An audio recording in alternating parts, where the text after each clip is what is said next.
Commanding Officer of the Marine Police Unit's Castries Frederick underscored the importance of the unit in terms of national security. Annually, the unit observes Sailor Day on the last Friday of July to mark the handing over of the command of the unit from the United Kingdom's Naval Warfare Force to Saint Lucia. The day celebrates the contributions and hard work of Marine officers.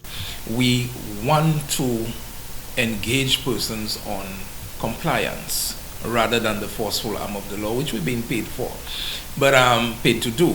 But what's important, we notice that there's the tendency for persons to do what they were doing 20, 30, 40 years ago, which are not legal things to do.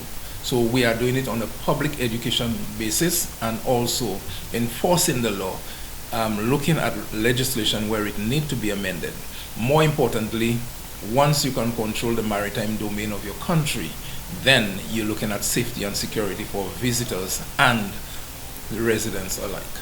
The Sailor Day 2023 celebrations, which kicked off on Monday, July 23rd with a church service and culminated on the actual day of observation on Friday, July 28th, 2023 with a special service. Acting Police Commissioner Ronald Phillip recognized the Marine Police as the first line of defense in disrupting the flow of drugs and illegal firearms into the country. The Marine Unit boasts a fine complement of hardworking and dedicated men and women who continue to serve the organization with a high level of enthusiasm, courage, pride, and dignity.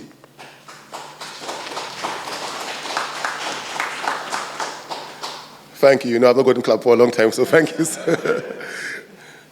At a time when the region is battling, the entire Caribbean region is battling issues such as transnational crime to include drug trafficking, human trafficking, arms trafficking, and a growing murder rate through the use of firearms, the Marine unit in our policing efforts will always be at the forefront to assist in overcoming these challenges because you're basically our first line of defense.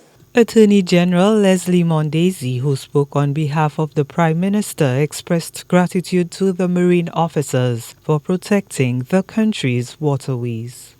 The government of Saint Lucia will continue to provide the resources needed to allow you to efficiently carry out your duties. I ask that you work with us as we address some of the long-standing, in some instances, decades-old challenges that confront you.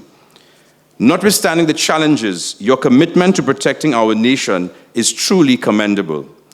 As the region continues to battle the drug trade and proliferation of firearms trafficking, your presence and vigilance are even more paramount. Remain dedicated to the task at hand.